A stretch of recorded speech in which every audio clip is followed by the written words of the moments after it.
Baiklah, kita masuk ke soal sastra. Ya, soal ini menanyakan tentang makna kata dalam cerpen dan fabel. Ya, kita lihat pada teks yang menjadi bahan adalah ini kata obsesi. Kata obsesi ini ada di kalimat nih. Mungkin obsesi masa kecilnya yang begitu mendalam yang akhir-akhir ini muncul menguasai dirinya. Ini berarti obsesi ya. Kita lihat obsesi di sini apa sih arti obsesi? Apakah A. Perasaan yang merasuki pikiran? Bukan, obsesi. Obsesi. Yang B. Keinginan untuk memiliki sesuatu. Obsesi. Kita simpan ya. Yang C. Keinginan untuk berbuat sesuatu. Obsesi itu apakah keinginan untuk memiliki atau berbuat? Obsesi itu untuk memiliki. Ini salah berarti. Yang D pikiran yang sulit dihilangkan. Ini salah. Berarti obsesi adalah keinginan untuk memiliki sesuatu, yaitu pilihan jawaban B. Materi kali ini yaitu menentukan makna tersurat dalam cerpen ya. Maksud makna tersurat itu adalah makna yang terdapat tertulis ya. Tertulis dalam teks ya. Berarti makna tersurat adalah makna yang tertulis dalam teks. Berarti ada di dalam teks. Sekarang kita lihat apa toh isi dari teks ini. Kita lihat, bila kelak ada manusia yang tertimpa musibah, aku pasti akan menolongnya, sebab aku merasa berutang budi kepada nelayan yang telah menolongku. Aku tak akan melupakan budi baik mereka.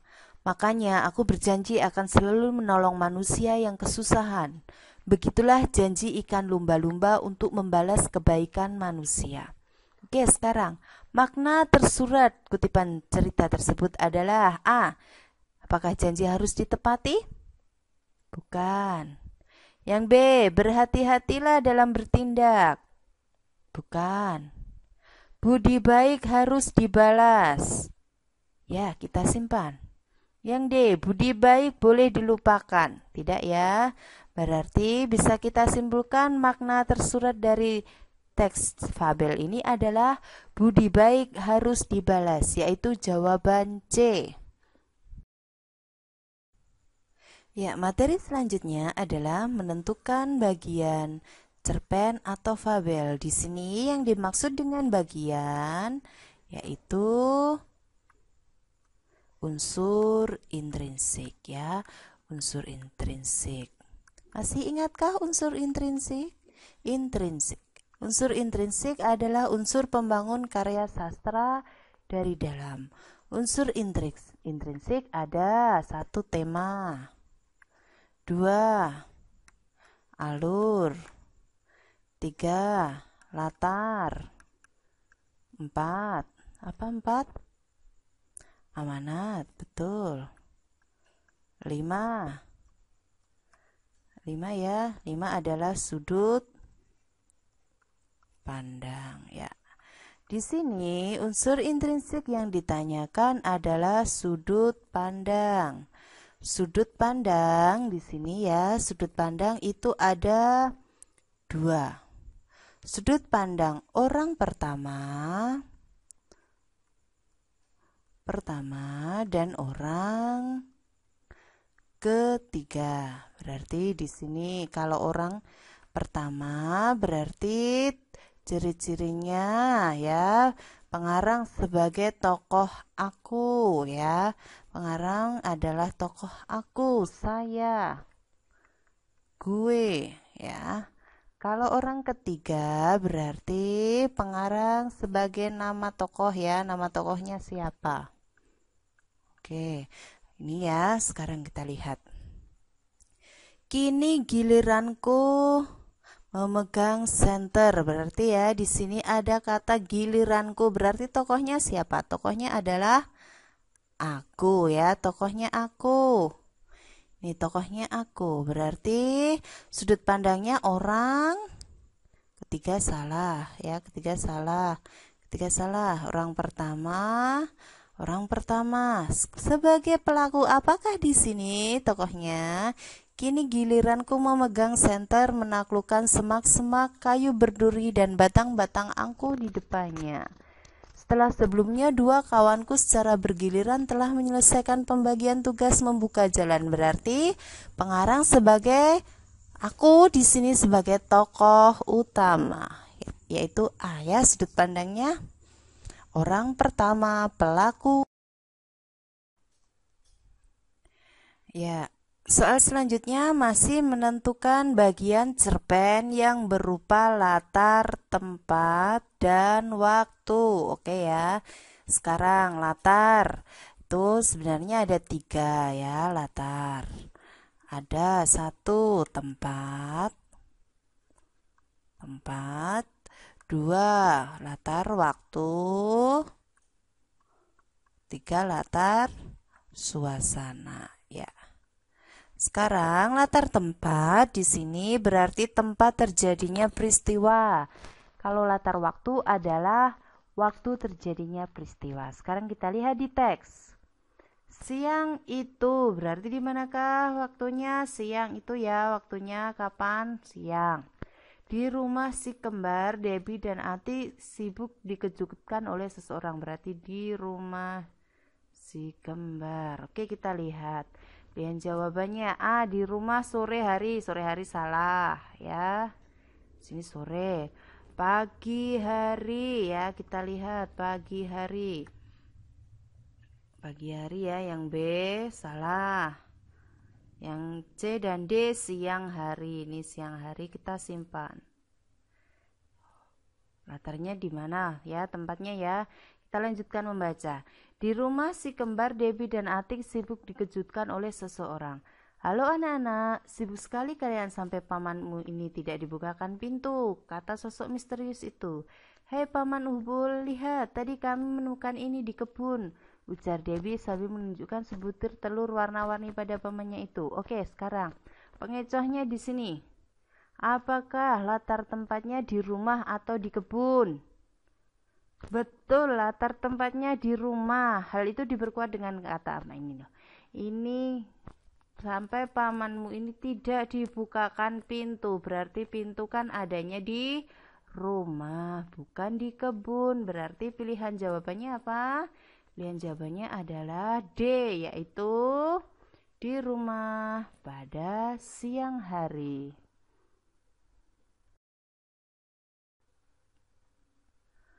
Materi selanjutnya adalah menentukan bagian cerpen ya, masih sama, menentukan bagian cerpen atau fabel. Di sini yang ditanyakan adalah tentang tentang bukti ya, bukti watak tokoh, Ini ada buktinya.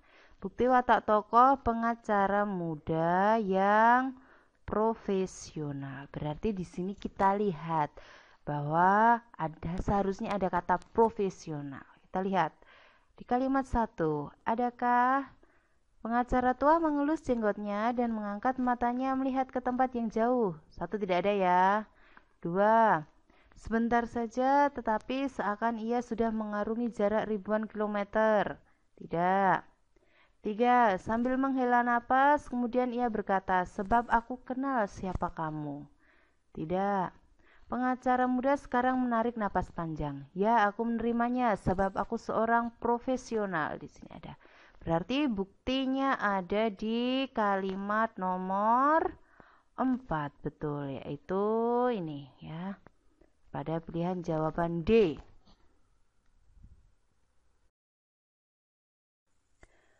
Materi selanjutnya adalah menentukan makna simbolik dalam cerita. Simbol yaitu lambang ya, perlambang. Di sini pada soal makna ungkapan bertangan dingin, ini ya, bertangan dingin dalam cerita tersebut adalah, kita lihat teksnya yang ada kata tangan dingin. Oh, ini ya. Apa toh yang dibahas? Kita lihat. Dokter yang berpraktik di ujung jalan itu sebenarnya masih sangat muda. Namanya terkenal sebagai dokter yang pintar dan bertangan dingin. Karena itu tidaklah mengherankan jika banyak orang yang berobat kepadanya. Oke, sekarang bertangan dingin itu berarti bisa kita simpulkan bahwa bertangan dingin sama dengan ahli. Ahli sama dengan profesional. Buktinya apa? Ini buktinya di sini. Banyak orang yang datang berobat ya. Oke, sekarang berarti ungkapannya ini apa? Profesional cukup? Tidak. Terampil? Terampil. Kita simpan dulu. Sigap?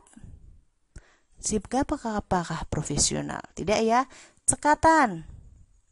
Cekatan? Cekatan tidak, berarti kata bertangan dingin adalah terampil atau ahli. Yaitu jawaban B ya. Materi selanjutnya adalah menentukan simpulan isi tersirat. Namanya tersirat berarti harus disimpulkan. Harus disimpulkan. Di sini nilai tersirat, simpulan isi tersirat biasanya berkaitan dengan nilai. Nilai dalam suatu cerita. Nilai itu ada apa saja? Nilai agama. Berarti berkaitan dengan Tuhan, ya. 2. Nilai moral. Berarti berkaitan dengan baik atau buruk. Yang ketiga, nilai sosial. Sosial berarti berkaitan dengan masyarakat. Masyarakat ya. Yang keempat, ada nilai budaya atau adat. Berarti berkaitan dengan tradisi. Yang kelima, ada nilai pendidikan. Nilai pendidikan itu berkaitan dengan hal pendidikan ya. Hal pendidikan. Sekarang kita lihat soal. Pada soal bukti nilai sosial ya. Nilai sosial tadi nilai yang berkaitan dengan masyarakat. Sekarang kita lihat di teks. Teksnya ya. Lalu katanya, kalau Tuan melarangku datang kemari itu hak Tuan, tapi menyambutku dengan semburan begini, rasanya Tuan telah membuat kekeliruan bertamu. Tuan harus mempersilakan tamu Tuan masuk, bukan memakinya. Oke, berarti nilai sosialnya apa? Yang A, setiap orang harus mempersilakan tamu Tuan masuk. Setiap orang harus mempersilakan tamunya masuk. Berarti kita simpan. B. Setiap orang berbeda kepribadiannya. Ini tidak membahas tentang kepribadian. Yang C. Tuan melarang tokoh aku untuk datang. Tidak. Yang D. Tokoh Tuan bertindak benar di rumahnya. Salah ya. Berarti nilai sosialnya adalah yang A. Setiap orang harus mempersilahkan tamunya masuk.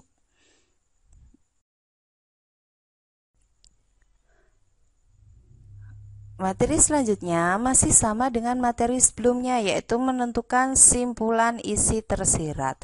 Ya, tadi berkaitan nilai tersirat tadi berkaitan dengan nilai ya, nilai dalam karya sastra.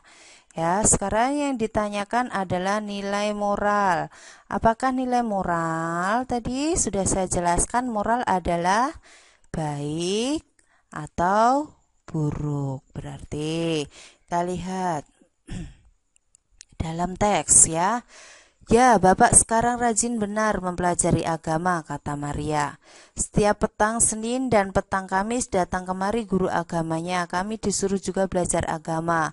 Kalau bagi saya, apa salahnya kita menurut kata orang tua, menyenangkan hatinya. Oke, sekarang nilai moralnya yang A. Orang tua sebaiknya rajin beribadah.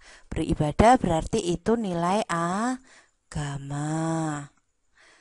Yang B, seorang anak harus patuh pada orang tuanya. Ini nilai moral. Yang C, mempelajari agama, berarti nilai agama. Yang D, seorang anak dibiasakan rajin beribadah, ini juga nilai agama. Berarti bisa kita simpulkan bahwa nilai moral dalam teks tersebut adalah seorang anak harus patuh terhadap orang tua, yaitu pilihan jawaban B. Materi selanjutnya yaitu tentang akibat konflik, ya, akibat yang timbul dari masalah. Kita kembali ke konsep tadi. Konflik adalah masalah. Berarti akibat yang ditimbulkan dari masalah di sini. Biasanya kalau dalam kutipan cerita, akibat itu ada di belakang. Berarti di kutipan akhir. Ya, sekarang kita lihat. Apakah ini akibat dari konfliknya? Kita lihat paragraf 2. Tempat menyimpan itu adalah sebuah lubang di bawah pohon. Setelah tupai pergi, Kadal pun segera menuju lubang rahasia tempat penyimpanan makanan tupai. Kadal tidak sabar, ingin segera memasukkan kepalanya ke dalam lubang. Tiba-tiba, segerombolan lebah terbang keluar dari lubang. Lebah-lebah menyengat seluruh tubuh Kadal, ya, berarti ini kira-kira ya akibatnya. Berarti A, kita lihat A ya. Persediaan makanan tupai dihabiskan oleh Kadal, tidak. Kadal dikucilkan, tidak. Kadal disengat lebah ketika akan mencuri makanan milik tupai, simpan. Yang D, tupai menyimpan makanan di sebuah lubang, tidak. Ya, akibat konfliknya di sini. Yang C, Kadal disengat lebah ketika akan mencuri makanan milik tupai. Materi selanjutnya adalah menentukan penyebab konflik, ya. Konflik, tahukah kalian konflik itu apa? Konflik adalah masalah yang dihadapi tokoh. Ya, biasanya di sini bentuk konflik itu ada dua. Konflik fisik dan konflik batin. Kalau konflik fisik berkaitan dengan yang melibatkan fisik, ya, di sini bertengkar, berantem, dan sebagainya. Kalau konflik batin berarti terjadi di pikiran, ya, di pikiran, di perasaan. Nah, sekarang di sini konflik yang dihadapi tokoh apakah? Kita lihat dalam teks. Astri seorang siswa SMP. Ia malu memiliki bapak seorang tukang bubur gerobak. Ia marah ketika melihat bapaknya berjualan di sekolahnya. Bapaknya tetap berpendapat bahwa pekerjaan mulia tidak harus ditinggalkan. Astri membandingkan bapaknya dengan ayah Santi, sahabatnya yang seorang pejabat dan selalu dibangga-banggakan. Oke, konflik cerita di sini apa? Konfliknya, Astri marah. Asri marah pada bapaknya. Oke, konfliknya konflik apa? Konflik fisik, ya. Asri marah pada bapaknya. Sekarang kita lihat pada soal yang ditanyakan adalah penyebab konflik. Penyebab konfliknya apa kira-kira? Yang A, mengapa Asri marah? Penyebab Asri marah. Asri malu pada pekerjaan ayahnya. Kita simpan ya. Yang B, Santi selalu bangga dengan pekerjaan ayahnya. Tidak. Santi suka membanggakan pekerjaan seperti orang tuanya. Tidak ya. Ayah Santi bekerja sebagai tukang bubur gerobak. Kita simpan. Nah, penyebab konflik, penyebab Astri marah pada bapaknya sebenarnya karena dia malu pada pekerjaan ayahnya, ya, itu jawaban A. Selanjutnya kita akan membandingkan pola pengembangan dua kutipan cerita, ya. Yang ditanyakan adalah perbedaan tema. Tema itu apa? tema adalah dasar cerita ya. Sekarang kita lihat pada kutipan 1. Di sini kita cari kata kuncinya. Bumus mendekati setiap orang tua murid di bangku panjang tadi, berdialog sebentar dengan ramah dan mengabsen kami. Semua telah masuk ke dalam kelas. Oke ya, ada kelas ya. Berarti kira-kira temanya apa? Kemiskinan kah? Tidak. Pendidikan simpan. Pendidikan simpan, kemiskinan tidak. Oke ya, sekarang kita lihat.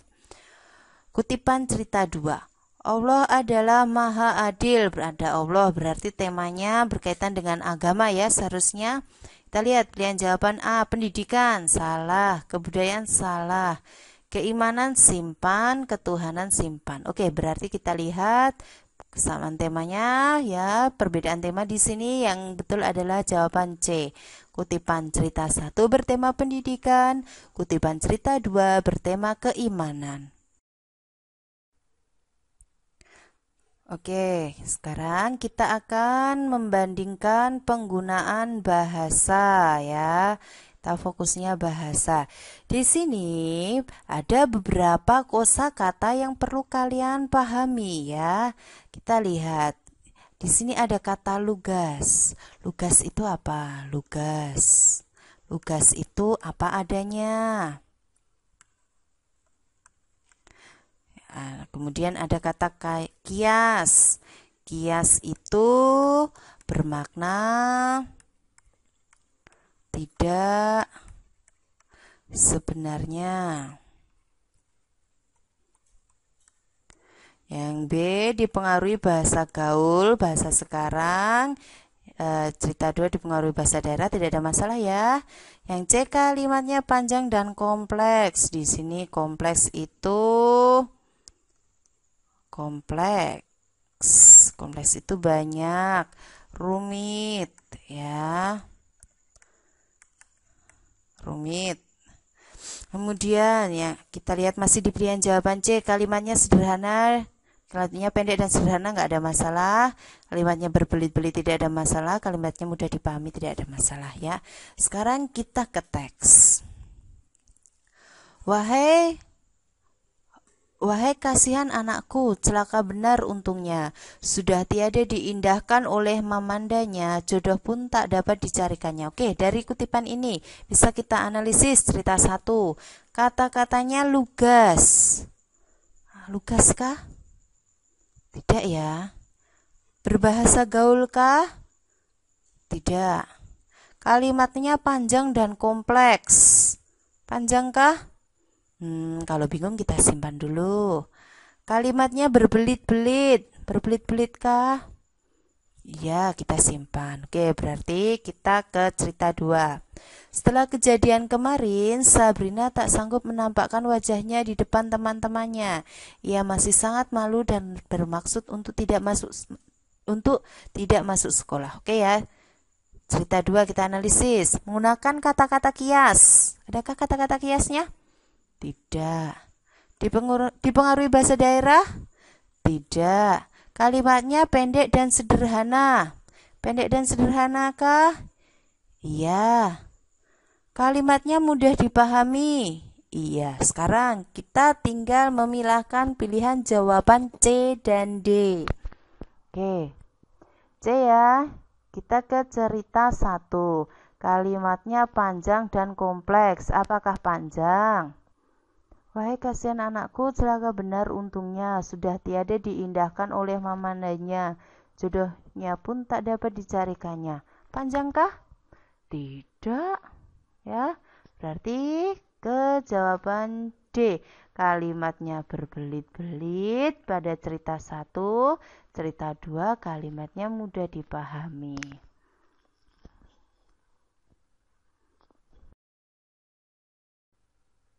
Kali ini kita akan mempelajari tentang komentar isi cerita. Komentar itu bisa disebut dengan pendapat. Berarti memang ada unsur subjektivitas antara orang satu dengan orang yang lainnya. Sekarang kita lihat. Kalau kamu bingung dengan tipe soal ini karena ini memang soal baru, kalian lihat pilihan jawabannya. A. Cerita sangat menarik karena diawali dengan puncak masalah. Yang B. Cerita sangat menarik diawali dengan perkenalan. Ya, ini sama ya, menarik. Ini menarik, ini juga menarik, ini juga menarik. Lalu pembedanya apa? Ini puncak masalah, ini perkenalan, ini pemunculan masalah. Yang C, yang D penyelesaian. Sekarang kita berarti tinggal lihat kutipan ceritanya. Ini berada dalam tahapan alur apa ya? Kalian tahu tahapan alur? Tahapan alur itu ada beberapa. Yang pertama yaitu perkenalan. Perkenalan apa yang dikenalkan? Yaitu tokoh bisa, latar cerita bisa. Yang kedua, setelah perkenalan muncul masalah. Muncul masalah atau konflik. Setelah itu masalah meningkat jadi puncak masalah. Puncak masalah atau klimaks. Kemudian yang keempat, masalah menurun atau penurunan masalah atau anti klimaks. Yang terakhir adalah penyelesaian. Oke, sekarang kutipan cerita ini berada dalam tahap alur apa? Kita lihat di paragraf 1. Ia terbaring di atas kasur yang mengeras dan lembab oleh keringatnya. Matanya hitam dan cekung, hanya mata hitam itu yang membuat wajahnya tampak hidup. Sementara seluruh tubuhnya kurus, kulit kering, seakan hampir terkelupas. Ia tampak renta dan tak berdaya. Ibuku perempuan yang seharusnya kusayangi dan kuratapi penderitaannya. Oke, berarti kita lihat A. Puncak masalahkah? Tidak. Perkenalan. Bisa jadi siapa yang dikenalkan ini? Ibu ya. Muncul masalah? Tidak. Penyelesaiankah? Oh, tidak. Berarti pilihan jawaban yang betul adalah B. Cerita sangat menarik karena diawali dengan perkenalan tokoh.